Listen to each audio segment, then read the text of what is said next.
My name is Renata Voss. I am 34 years old. I am a licensed electrician who runs a three-person crew out of a panel van in the north part of this state, and I have never once in my adult life asked my parents for a single thing. I say that not to earn credit, but because it matters to how this story lands. The woman who stood on that frozen porch and watched her own mother lock a deadbolt was not someone who needed saving. I was not looking to inherit anything. I was not running a long play.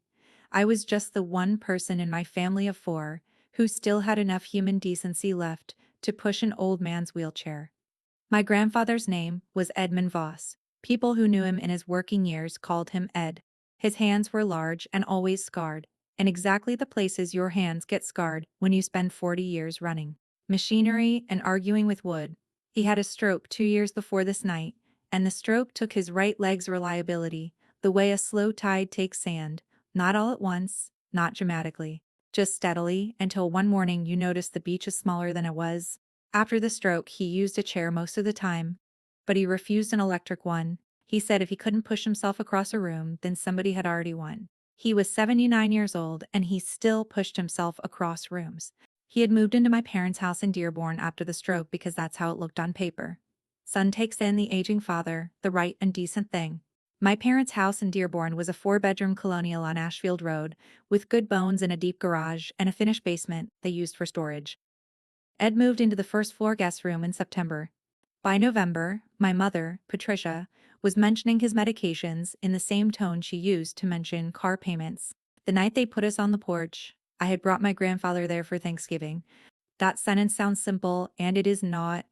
Let me back up to the week before, because the warning was there if I had stopped long enough to really hear it. My mother called me on a Monday evening while I was pulling wire in a new construction house in Trenton. I had my phone on speaker, clipped to my tool belt, and I was not giving the call my full attention, which is the kind of detail I replay later when I'm trying to figure out where I should have pushed harder. She told me Thanksgiving was Thursday at 6.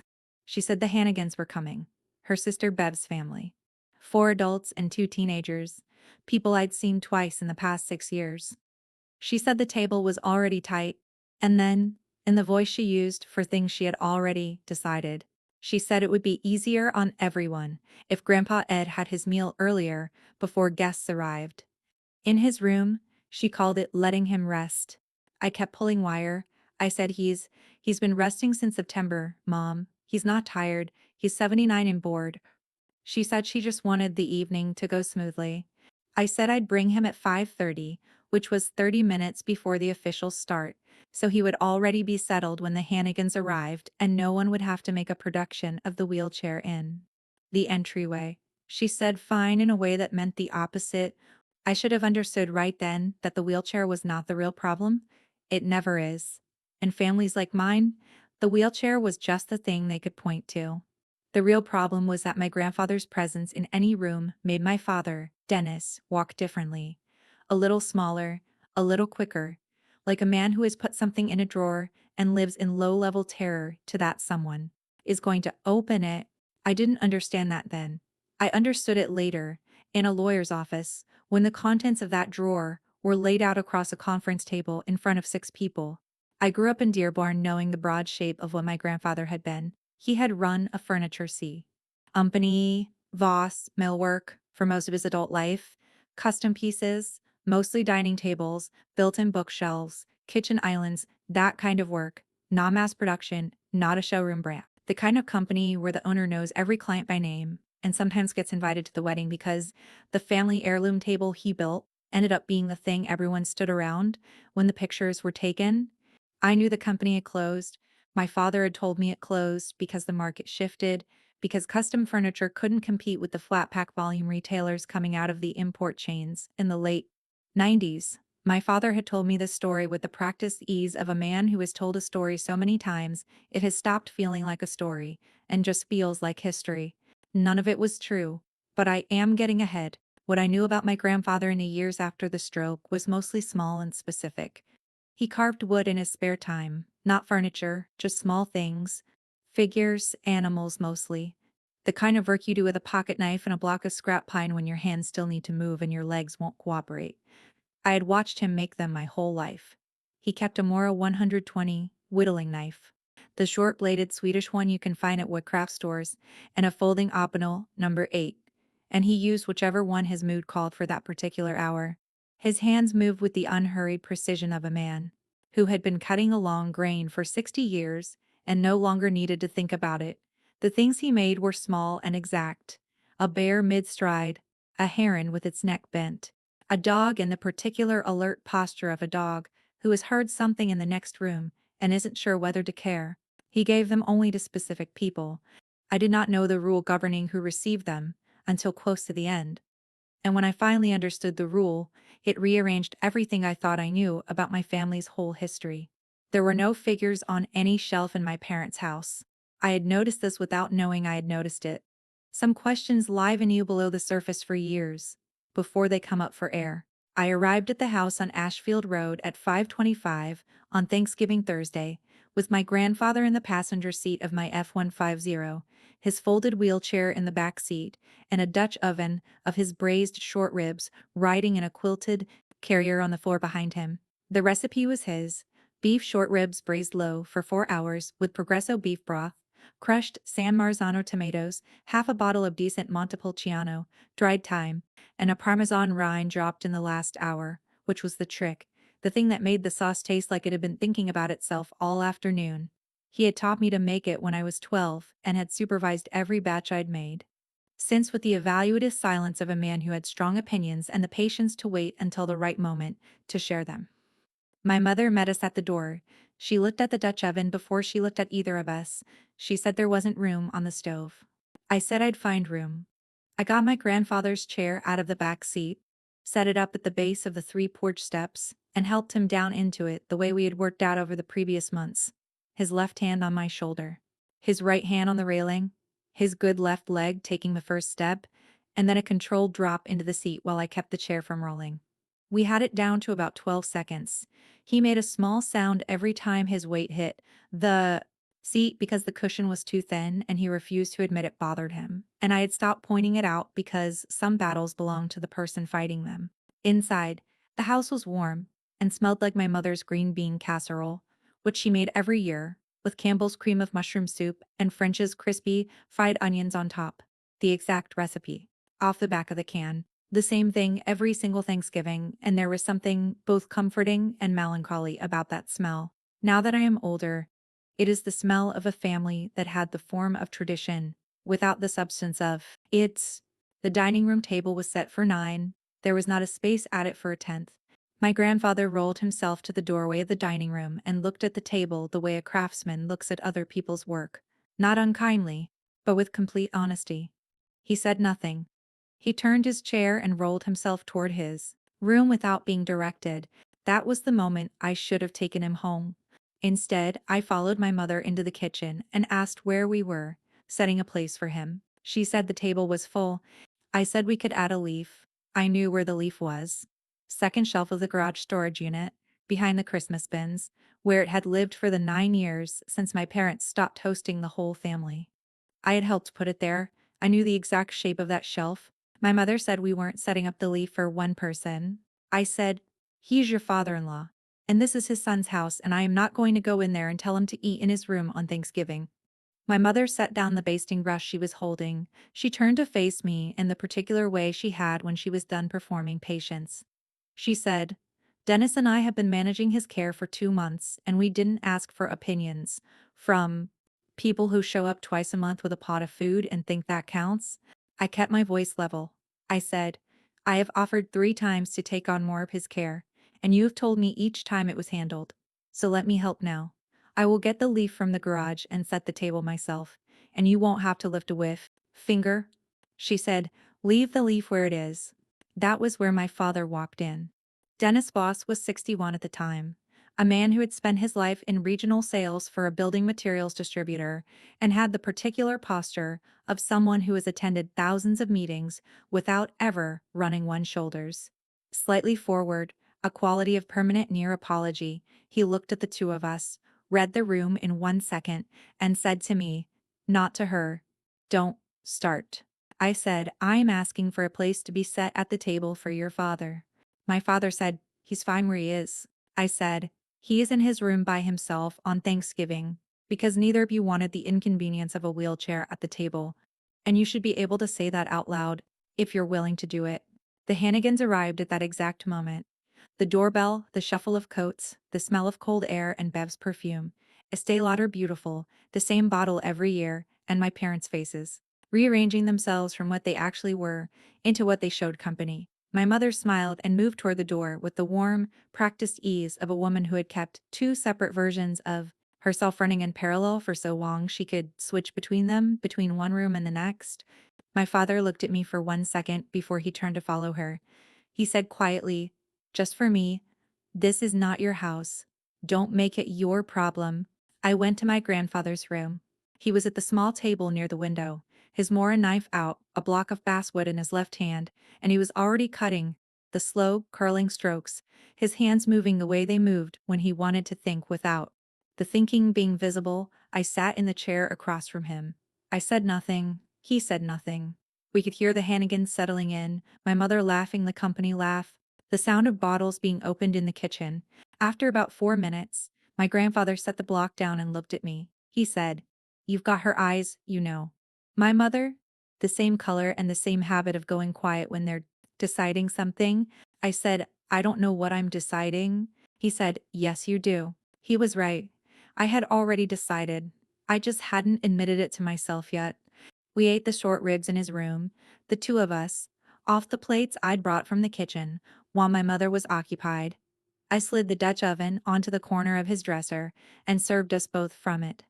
We used the good silverware because I took it from the drawer when no one was looking, and my grandfather held his fork the way he always held it, loosely, near the top of the handle, the way Europeans do, and he closed his eyes on the first bite the same way he always closed his eyes, like a man settling a long argument. He told me it needed another 20 minutes. He was right. I had pulled it early because I was nervous. We ate in the warm yellow light of his bedside lamp, while 9 people had Thanksgiving 20 feet away in a room we were not welcome in. The trouble came at 8:15, after dessert, after the Hannigans had their coffee and were in that loose, post-meal state where people say things they might otherwise have held.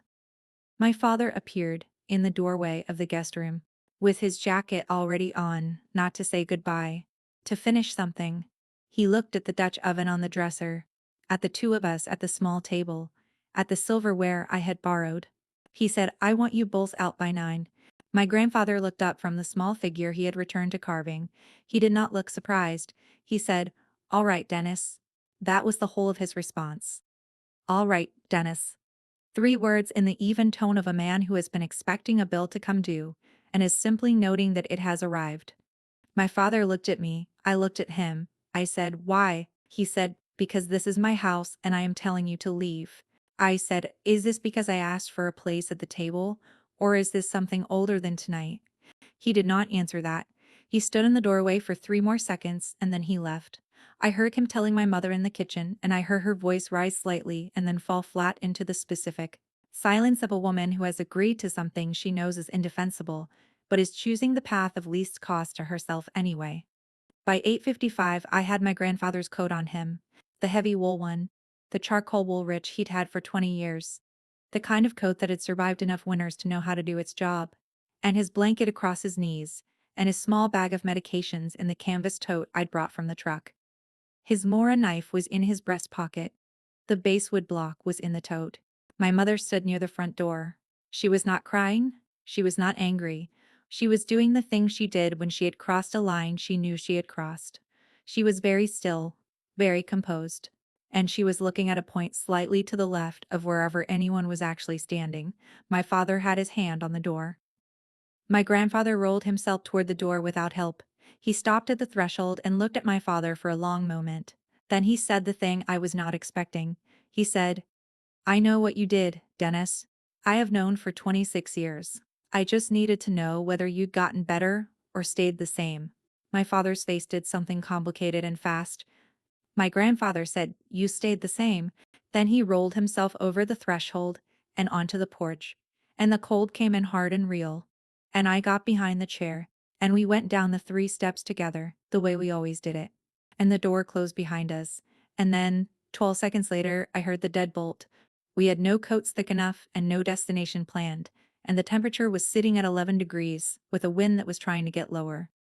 I had my F1 5030 feet down the driveway, and I got us to it fast. My grandfather gripping the armrests and leaning forward way he leaned when he was determined not to show he was cold. I got the heat running. I got a seatbelt. I put my own heavy Carhartt work jacket, the brown duck canvas one I'd had for 6 years, across his lab on top of the blanket because the truck needed 3 minutes to put out real heat and he was already shivering at the corners of his mouth where the cold gets in first. I said, "Where do you want to go?" He said, "Your place." I live 45 minutes north of Dearborn in a two-bedroom house I bought 3 years ago on a quiet street in Wixom. I drive a lot for work and I know this state's roads in every season, and that night's roads were fine. Dry and cold, and empty in the way roads are empty late on Thanksgiving. Everyone already arrived wherever they were going to be. I drove, and my grandfather sat in the passenger seat, with the Carhartt across his knees and his hands wrapped around the way. Thermos of coffee I'd had in the cup holder since the afternoon, not because he wanted coffee, but because the thermos was warm. He looked out the window the whole drive. He said almost nothing. Once, somewhere on M14, with the dark flat fields running past on both sides and the truck warm enough finally to be comfortable, he said, "I want to tell you something, and I need you to let me finish before you say anything back." I said I would. He said, "Everything that happened tonight was always going to happen. Not necessarily tonight, not necessarily like this, but the shape of it was always coming. And I want you to understand that I am not sorry you were there. Because if you hadn't been there, I would have left alone, and that would have been a different thing entirely. What I am saying is that you didn't cause this. You just showed up at the moment when a very old problem finally ran out of room to stay hidden. I drove. I let that sit the way he'd asked me to. Then he said, "There are some things I should have told you a long time ago. I'm going to start telling you now." He didn't start that night. He was cold and tired, and I had a couch that converted to a bed and a thick LL Bean wool blanket I hadn't opened yet that winter. And I made him chicken broth from a carton of Kitchen Basics, unsalted chicken stock, that I always kept in the back of the pantry, heated it on the stove with a pinch of Jacobson flake salt and black pepper, and he drank it in the converted couch bed with the blanket up to his chest while I sat in the armchair across from him and watched his color come back. He was asleep by 10:30. I sat there for a while after he fell asleep. I thought about the sentence he had said to my father. "I know what you did, Dennis. I have known for 26 years." Voss Millwork had closed in 1998. My grandfather would have been 53, my father would have been 35. I had been 9 years old and had no memory of anything except that one day my grandfather's company existed and a few years later it didn't. And my father's explanation had always been the market. The imports. The way small custom shops couldn't survive the 90s, furniture chains. I had no reason to question it. Children don't audit their parents' histories, they just absorb the version they're given. I sat in my armchair in the dark and I tried to add up what I knew. And what I knew didn't add up. And I made a list in my head of the things I was going to need answers to, and I waited for morning. The next day was Friday. My grandfather slept until 8:30, which was late for him. I had coffee ready, a full French press of Intelligentsia Black Cat espresso, the bag I ground fresh every morning. The habit I'd picked up from a coworker who was particular about coffee and had converted me to being particular about it too. I made him 2 eggs over, easy in a cast iron skillet, with Kerrygold butter and whole wheat toast from a Dave's Killer bread loaf I'd had in the freezer, and we sat at the kitchen table together. And the thin November light that comes through north-facing windows and has a quality of honesty to it. No flattery, just clear. He ate without speaking for the first few minutes. Then he set down his fork and looked at me with the direct, unblinking attention he used when he had decided something was worth saying properly. He said, "In 1997, I had a cardiac event, not a heart attack, a serious arrhythmia. I was in Beaumont Hospital for 9 days. I was sedated for 4 of those days while they ran tests and adjusted medications, and during those 4 days I was not capable of understanding or signing legal documents." He paused. He picked up his coffee mug, the large one, the white ceramic Yeti I'd ordered from their website when his hands started getting cold faster than they used to, and held it in both hands. "During those 4 days," he said, Someone signed my name on a share transfer agreement that moved controlling interest in Voss Millwork to a partnership. The two partners on that agreement were your father and a business attorney named Gerald Harlan. I held very still. He said, when I was recovered enough to understand what had happened, I had the signature examined by a forensic document examiner named Patricia Kolb, who is still practicing in Southfield. Her finding was that the signature was not mine. It was a skilled forgery, someone who had practiced my signature, but it was not mine. I said, you had proof of this? He said I had the report. I had the hospital records establishing I was sedated. I had the original incorporation document showing my full ownership. What I chose not to have was a courtroom. He looked out the window. Your father was 35 years old, and your mother was pregnant with your brother Daniel, and I made a choice that I have spent 26 years deciding whether I regret.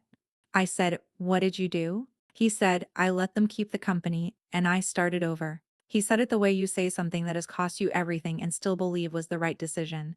Not defiant, not defeated, just true. He did not tell me the rest that morning.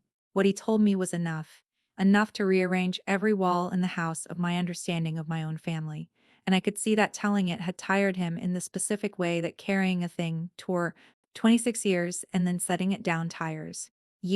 Not the tiredness of effort, but the tiredness of release. I cleared the breakfast plates. I told him to rest. He did not argue. I went to my truck in the driveway and sat in the cold cab with my phone and searched Voss Millwork. What came back was a forwarding address. The company name redirected to something called Millstone Home Goods. I searched Millstone Home Goods.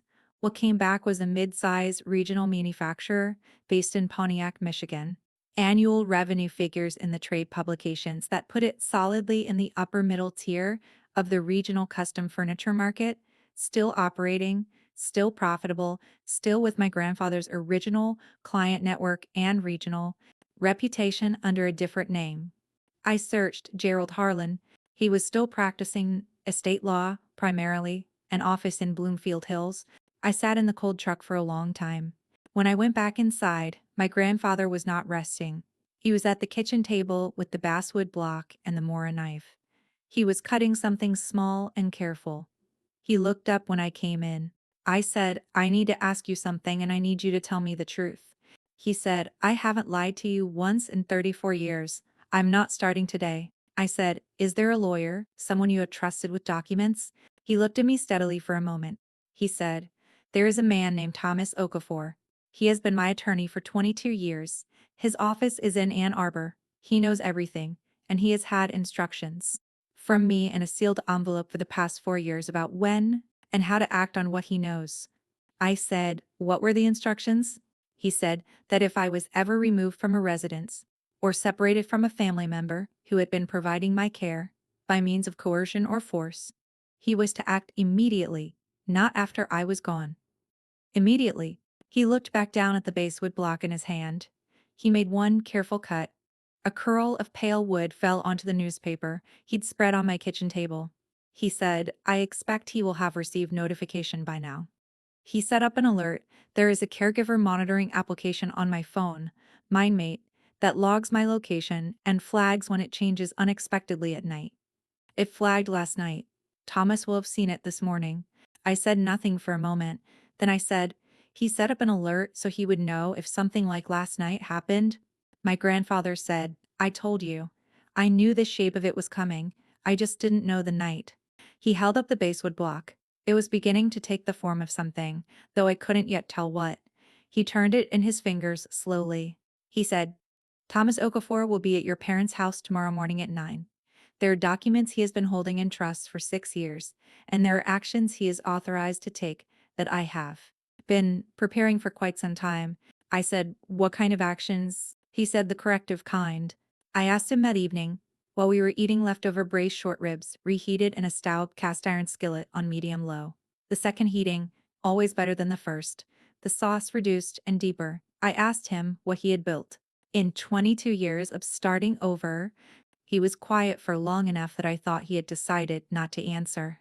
Then he said, do you remember the summer you were 16 and you spent 2 weeks in July at the house I was renting in Belleville?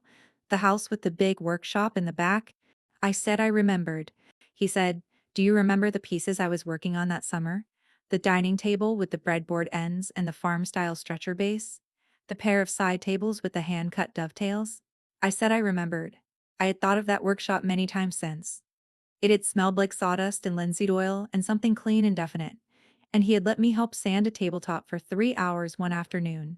And I had felt the particular satisfaction of doing a physical thing carefully and having it become better for the doing. He said, I was doing custom work for a client network I had rebuilt from scratch. By 2004, I had enough work to hire 4 people. By 2010, I had 17. I incorporated under a holding company, so the name Voss wouldn't be on any paperwork your father could find. I set down my fork. He said, the holding company is called Clearwater Millworks LLC. The retail and commercial brand is called Benchmark Home. If you have been to a Williams-Sonoma home or a Restoration Hardware in this state in the past 8 years, you have seen benchmark pieces on the floor, the bed frames, the farmhouse tables, the custom built-in library systems they sell to the high-end residential market. Benchmark Home. I had seen that name. I had, in fact, 3 years ago, stood in a Restoration Hardware in Troy, Michigan, and looked at a farmhouse table with hand-cut mortise and tenon joinery and a price tag that made me step back. And I had thought, someone built this very carefully. Someone had. I said, what is it worth? He looked at me with the expression he had when he was deciding whether a piece of information was something he was giving me a gift or a burden. He said, Thomas will go through the full accounting tomorrow. What I will tell you tonight is that I was not careless with it, and I did not spend what I did not need to spend. And I have been running it like a man who intended for something to outlast him. He picked up the basswood block from the corner of the table where he'd set it during dinner. I could see now what it was becoming. A bird, small and round-bodied. A wren, the same type I'd seen him make 100 times. Though this one had a quality of fineness to it, a detail in the scoring of the wing feathers, that I had not seen him put into the earlier ones. He held it out to me. I said, you're not finished. He said, it's finished enough. I only make these for people who stayed. You're the only one who stayed. Renata, take it. I took it. It was warm from his hands. Basswood holds warmth the way certain people hold warmth, without advertising it, without requiring that you notice, just steadily and for longer than you'd expect. He said the phrase for the second time that night. He had said it first on the drive from Dearborn, almost offhandedly, as if testing whether I was listening. He said it again now, across my kitchen table, looking at the small bird in my palm, with the expression of a man passing, something that had always belonged to the person receiving it. He said, what they took was the work. What they never touched was the hand that did it. That's the only thing that was ever mine to keep. I did not sleep well that Friday night. I kept turning over the numbers, the timeline, the 22 years of parallel building, the documents held in trust in an office in Ann Arbor. I kept thinking about my father's face when my grandfather had said those words at the threshold. I know what you did, Dennis. I have known for 26 years. My father had known that Ed knew. He must have known, and yet he had still done what he did last night, thrown an old man into 11-degree weather, thrown his own daughter out for asking for basic decency. The calculus of that decision only made sense if my father had convinced himself over 26 years that the old man was bluffing, or too soft, or too close to the end to be worth the fear anymore. He had miscalculated in the way that cowards always eventually miscalculate. He had mistaken patience for weakness. I was in the kitchen at 7 in the morning with the French press on and my grandfather still asleep when my phone buzzed. The number was a 734 area code I didn't recognize. The man on the line introduced himself as Thomas Okafor. His voice was precise and unhurried, with the specific quality of a lawyer who has spent 22 years being trusted with things that matter and has never treated that trust carelessly. He said he was sorry to call this early. He said he had received the location flag at 11:17 Thursday night and had spent Friday reviewing the documentation and confirming that the conditions my client specified had been met. He asked me to confirm my grandfather's current address and physical condition. I told him both. I said he had eaten well, had slept through the night, was warm and safe. Thomas Okafor said, good. I am going to 14 Ashfield Road in Dearborn this morning at 9 o'clock. I wanted to call you first, so you were not hearing about this secondhand and so you understood that what I am doing, this morning is not punitive in the way people might assume. It is the execution of instructions your grandfather gave me 6 years ago, under very specific terms, to be carried out precisely in these circumstances. I said, "What should I expect to happen?" He said, "What will happen this morning is that your parents will learn, for the first time, several things about their financial situation that they currently believe to be quite different from what they are. I am going to ask you to not contact them between now and 10:30. Your grandfather is welcome to call me after 11 if he wants a first-hand account, though I expect he will already know the substance of it." I said, "He's been preparing for this for a long time." Thomas Okafor said, "22 years of building and 6 years of waiting for the right moment. Your grandfather is the most patient." The table where he'd set it during dinner, I could see now what it was becoming. A bird, small and round-bodied. A wren, the same type I'd seen him make 100 times, though this one had a quality of fineness to it, a detail in the scoring of the wing feathers, that I had not seen him put into the earlier ones. He held it out to me. I said, "You're not finished." He said, "It's finished enough. I only make these for people who stayed. You're the only one who stayed. Renata, take it." I took it. It was warm from his hands. Basswood holds warmth the way certain people hold warmth, without advertising it, without requiring that you notice, just steadily and for longer than you'd expect. He said the phrase for the second time that night. He had said it first on the drive from Dearborn, almost offhandedly, as if testing whether I was listening. He said it again now, across my kitchen table, looking at the small bird in my palm, with the expression of a man passing, something that had always belonged to the person receiving it. He said, "What they took was the work. What they never touched was the hand that did it. That's the only thing that was ever mine to keep." I did not sleep well that Friday night. I kept turning over the numbers, the timeline, the 22 years of parallel building, the documents held in trust in an office in Ann Arbor. I kept thinking about my father's face when my grandfather had said those words at the threshold. "I know what you did, Dennis. I have known for 26 years." My father had known that Ed knew. He must have known, and yet he had still done what he did last night, thrown an old man into 11-degree weather, thrown his own daughter out for asking for basic decency. The calculus of that decision only made sense if my father had convinced himself over 26 years that the old man was bluffing, or too soft, or too close to the end to be worth the fear anymore. He had miscalculated in the way that cowards always eventually miscalculate. He had mistaken patience for weakness. I was in the kitchen at 7 in the morning with the French press on and my grandfather still asleep when my phone buzzed. The number was a 734 area code I didn't recognize. The man on the line introduced himself as Thomas Okafor. His voice was precise and unhurried, with the specific quality of a lawyer who has spent 22 years being trusted with things that matter and has never treated that trust carelessly. He said he was sorry to call this early. He said he had received the location flag at 11:17 Thursday night and had spent Friday reviewing the documentation and confirming that the conditions my client specified had been met. He asked me to confirm my grandfather's current address and physical condition. I told him both. I said he had eaten well, had slept through the night, was warm and safe. Thomas Okafor said, "Good. I am going to 14 Ashfield Road in Dearborn this morning at 9 o'clock. I wanted to call you first, so you were not hearing about this secondhand and so you understood that what I am doing, this morning, is not punitive in the way people might assume. It is the execution of instructions your grandfather gave me 6 years ago, under very specific terms, to be carried out precisely in these circumstances." I said, "What should I expect to happen?" He said, "What will happen this morning is that your parents will learn, for the first time, several things about their financial situation that they currently believe to be quite different from what they are. I am going to ask you to not contact them between now and 10:30.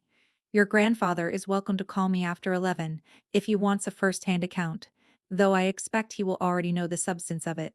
I said, "He's been preparing for this for a long time."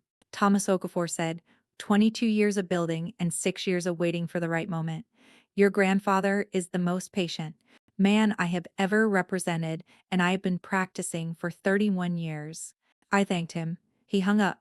I sat with the phone in my hand and the French press in front of me and the thin December light coming through the kitchen window, and I thought about patience, about the kind of patience that is not passive, not waiting in helplessness, but active. The patience of a man who is building something in parallel while the people who wronged him go about their lives convinced they got away with it. I thought about every Sunday phone call, every soup delivery, every afternoon I had spent in that first floor guest room on Ashfield Road, keeping an old man company in a house where no one else would. I thought about how many times my mother had thanked me for helping manage his care, and how the thanks had always had a quality of transaction to it, like she was paying me in social currency for absorbing a cost she resented. I thought about how I had absorbed it without ever once suspecting that I was, without knowing it, the person my grandfather had been watching for, the entirety of my adult life. The person who stayed. My grandfather woke at 8:15. I gave him coffee and toast and I told him that Thomas Okafor had called. He nodded. He said I expected he would. I said, "Are you going to tell me what's in those documents before 9 o'clock?" He smiled. It was the smile he used when he thought I was being slightly impatient in a way that was justified. He said, "Thomas will handle the presentation better than I would. He's a professional." I said, "Give me the shape of it. I don't need the numbers." He looked out the window. He said, "The shape of it is this. When I rebuilt carefully, and I built more than I lost. Clearwater Millworks holds 5 commercial properties in Southeast Michigan, including the building on Orchard Lake Road in Pontiac where Millstone Home Goods, your father's renamed version of my company, has been paying me rent since 2009, without knowing whose name was on the deed. The residential mortgage on the house on Ashfield Road was acquired by Clearwater through an intermediary in 2019. Your father does not know that either.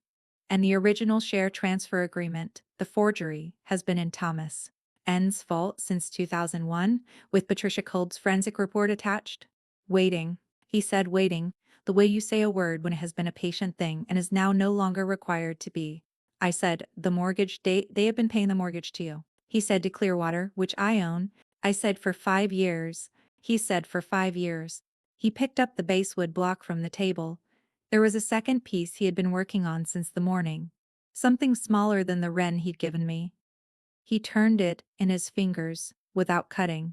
He said, I want to be clear about something before Thomas gets there. I did not build all of this as revenge. I built it because I am a man who knows how to build things and I needed something to do with my hands and my mind after. They took what I had built the first time, and the revenge, if you want to call it that, is a byproduct. What I actually built was a company. What I actually spent 22 years doing was making furniture that people are sitting around right now having meals with their families, and they don't know a man named Edmund Voss made it in a workshop in Belleville with his hands. He set the block down. He said, that's the part that's mine. The part they can never take. You understand? I said, what they took was the work. What they never touched was the hand that did it. He looked at me. He said it for the third time, slower this time, like a man laying a hand on a table. That's it exactly. At 9:17 that morning, Thomas Okafor rang the doorbell of 14 Ashfield Road in Dearborn. He told me later, in his office in Ann Arbor, with the specificity and care of a man giving an account, precise, slightly compressed on the right side, where the stroke had affected his grip but compensated by the decades of his own correction.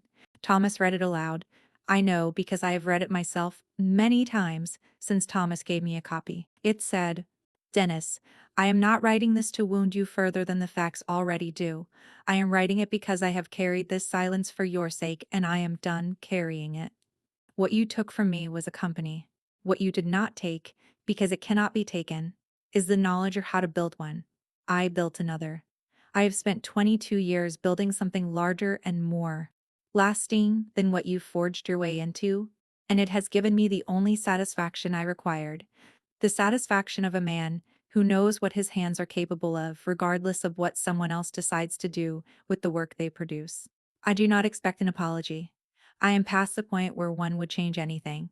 What I expect is that you will conduct yourself, from this point forward, as a man who knows the truth of his own history, rather than the version of it he has been telling for 26 years. Whether that knowledge makes you better or merely quieter is your decision to make. My granddaughter Renata was with me on the night you put us out. She asked for nothing from that evening except a chair at a table for an old man. And you refused her that and refused me that, and then threw us into 11 degrees because she dared to ask. Everything she will receive from my estate is what she has earned by being the only one who showed up. Not for money, not for a future advantage, simply because she was raised to know what decency requires and did not need an audience to practice it. That is who raised her, Dennis. That is what I built first, long before the furniture. There was no signature, just two initials at the bottom, small and even. E.B. I was at my kitchen table in Wixom when my grandfather told me what the letter said. He did not read it to me. He told me it from memory, in the flat, careful voice he used when he had already processed a thing and was now simply giving me the information. When he finished, he picked up the wren he had given me from where it was sitting on the edge of the table, turned it once in his fingers, and set it back down facing the window. I said, "You wrote that I earned what you're leaving me. What are you leaving me?" He said, "Clearwater Millworks, Benchmark Home, the 5 commercial properties, the residential mortgage on Ashfield Road, the documents establishing the original forgery, which the elder abuse attorney will determine what to do with, and a letter of instruction to Thomas about the management of the company going forward, in which I have described in considerable detail what kind of person should be running it." I said, "What kind of person?" He said, "Someone who shows up when it's cold, someone who brings the good silverware, someone who understands that a thing is not finished just because someone else stopped paying attention to it." I said, "I run a 3-person electrical crew. I don't know anything about running a furniture company." He said, "I ran a furniture company for 40 years. I wrote down everything I know, and Thomas has it in a second sealed envelope. You're also 34 years old and the kind of person who reads a circuit diagram until she understands it. You'll be fine." He was not asking me whether I wanted it. He was telling me that it was already mine and that he had been building it in my direction for longer than I knew. I looked at the wren on the table. Basswood holds warmth, I had thought the night before, without advertising it, without requiring that you notice, just steadily and for longer than you'd expect. I looked at my grandfather's hands, scarred in exactly the places your hands get scarred when you spend 40 years running machinery and arguing with wood. I said, "I'll run it the way why." Intended to be accurate, what the next 90 minutes looked like. My father answered the door in a sweatshirt and slippers. He saw the briefcase and the suit and the expression of Thomas Okafor, and he said, "Whatever you're selling," before he had finished opening the door. Thomas said he was not selling anything. He said his name and handed my father a business card. He said he was there to deliver notice on behalf of Clearwater Millworks, LLC, the primary mortgage holder on 14 Ashfield Road, and to present certain documents on behalf of his client, Edmund Voss. My father stood in the doorway for 4 seconds, then he stepped back and let him in. My mother came downstairs in her robe. She saw the briefcase and the man in the suit at the kitchen table, and she looked at my father, and my father looked at her, and neither of them said the thing they were both thinking, which is that they had been expecting something like this for 26 years without being sure it was ever actually coming. Thomas laid the documents out in the order my grandfather had instructed him to lay them out. First, the original incorporation papers for Voss Millwork, showing full ownership by Edmund Voss. Second, the hospital records from Beaumont, showing the 9-day stay and the specific 4-day sedation period.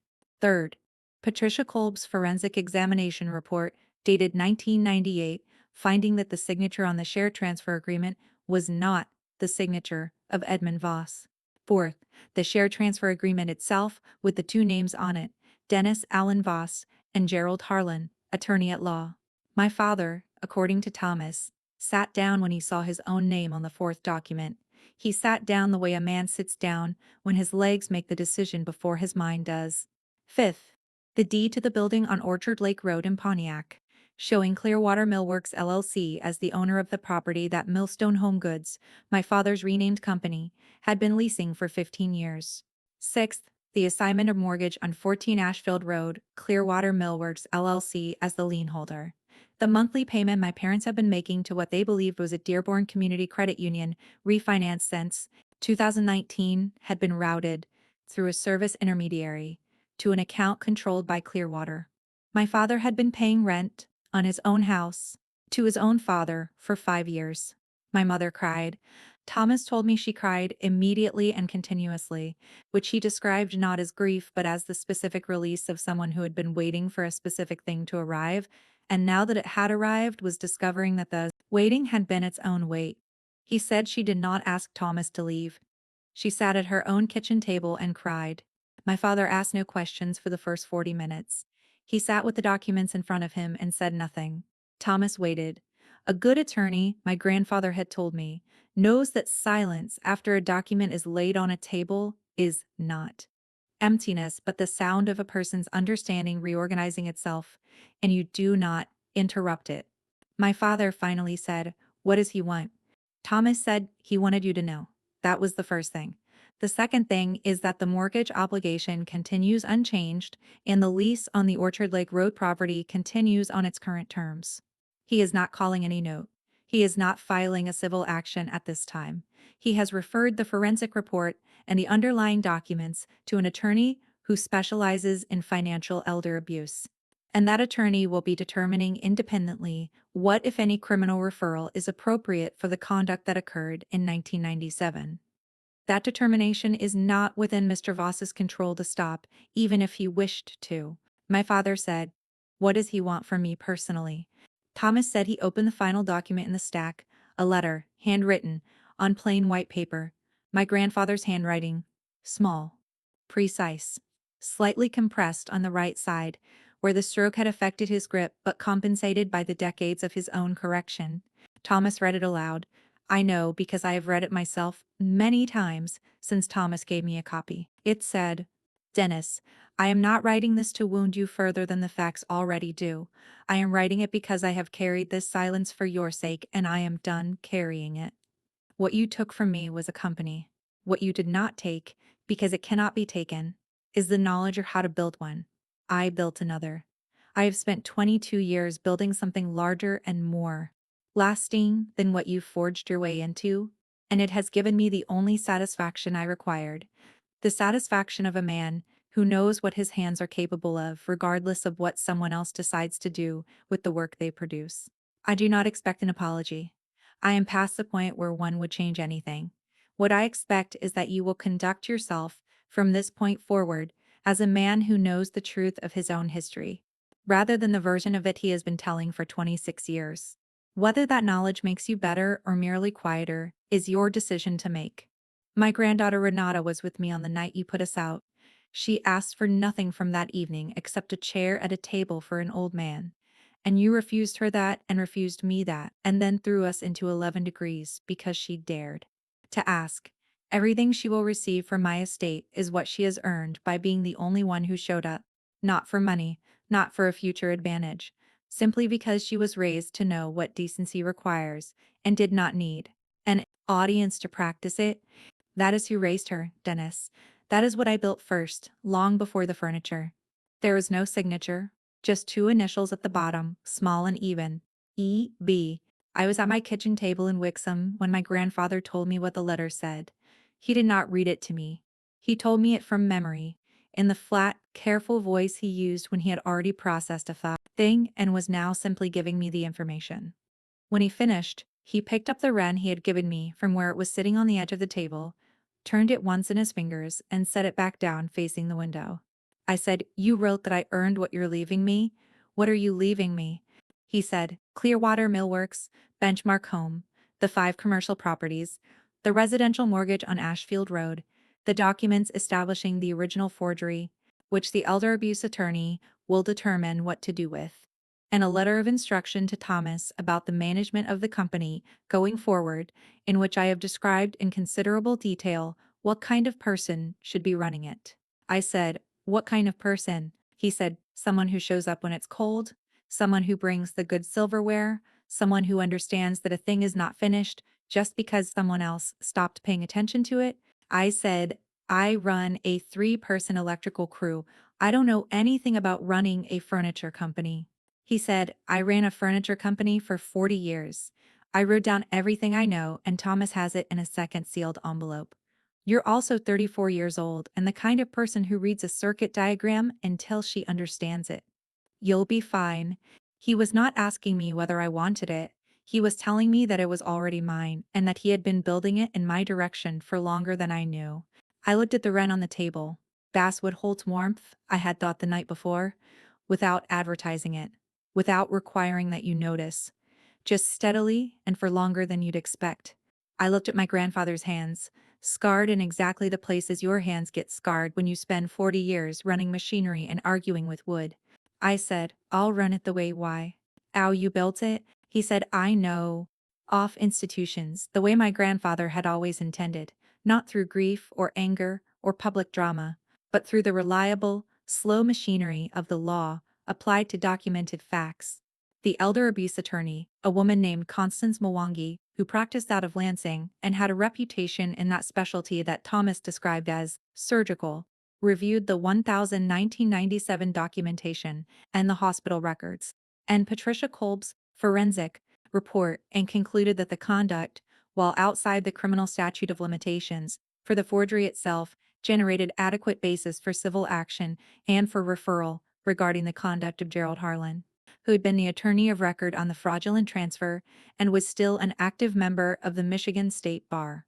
Gerald Harlan surrendered his law license in February, rather than face the bar proceeding. He did it quietly, through a letter to the Attorney Grievance Commission, with no public statement. His name disappeared from his firm's website over a weekend. The civil action for unjust enrichment and fraudulent transfer, the part that the statute of limitations had not fully extinguished, settled in March. My parents' attorney, a man named Briggs, who handled the negotiation with the expression of someone doing triage, recommended acceptance. They accepted. The settlement figure was not public, and I am not going to put it in this story, but what I will say is that it reflected 26 years of profit generated from a company built on a forged transfer, and Constance Mwangi's math was thorough. Millstone Home Goods, the renamed version of my grandfather's original company, closed in April. It had been running on credit lines that the settlement made unmanageable, and without the Orchard Lake Road building, which reverted in full to Clearwater. At the settlement's execution, the operational base was gone. The name my father had put on my grandfather's work simply stopped existing one spring morning, and nobody who bought furniture from it knew or particularly noticed, because the furniture itself had never been what my father built. It was what Edmund Voss had built before anyone forged his name on anything. My parents sold the house on Ashfield Road in May. They moved to a smaller place in Westland. My mother sent me a text in June that said 3 sentences. It said she hoped I was well. It said she knew the decisions made over many years had consequences. It said she thought about the short ribs sometimes. I read it 4 times. I did not respond for 2 days. Then I sent her the recipe, all of it. The Progresso beef broth, the San Marzano tomatoes, the Montepulciano, the Parmesan rind in the last hour, the instruction to pull it 20 minutes later than you think you need to, the whole thing, typed out on my phone at my kitchen table. I don't know if she made it. I don't know if she ever will, but I sent it because my grandfather built a company twice and wrote a letter without a signature and left everything to a woman who showed up in the cold. And I decided that the inheritance included the part where you don't become the worst version of what was done to you. I run Benchmark Home now. I run it out of the same workshop complex in Belleville that my grandfather had expanded 3 times over 22 years. I kept the electrical crew for a year, finishing out the contracts I had in progress. Because a thing is not finished just because the next thing has already started. I hired a general manager, a woman named Serena Obi, who had been with the company for 11 years and knew every client, relationship, and every production schedule, and who my grandfather had written about in his instruction letter, in terms that made clear he considered her irreplaceable. She is. The farmhouse tables are still made by hand. The custom built-in library systems still use hand-cut mortise and tenon joinery where it matters, and dowels and bi scoots where it doesn't, and the men and women on the workshop floor can tell you the difference without being asked. The company still does not advertise. It is never needed to. That was also something my grandfather built. A reputation. That walked into rooms before anyone said his name. On the corner of my desk there is a small wren, carved from basswood, slightly unfinished at the base, where my grandfather decided it was done. It faces the window, on the days when the work is hard and the decisions are heavy, and I am sitting in the chair of a company I did not build and am trying to be equal to the person who did. I look at the wren and say to myself, what he said to me 3 times in 3 days in increasing orders of weight. What they took was the work. What they never touched was the hand that did it. I say it the way he said it, not as consolation, not as defiance, but as fact, the hardest, cleanest, most useful kind. That is the kind of rich he left me, and I find on the best days that it is exactly enough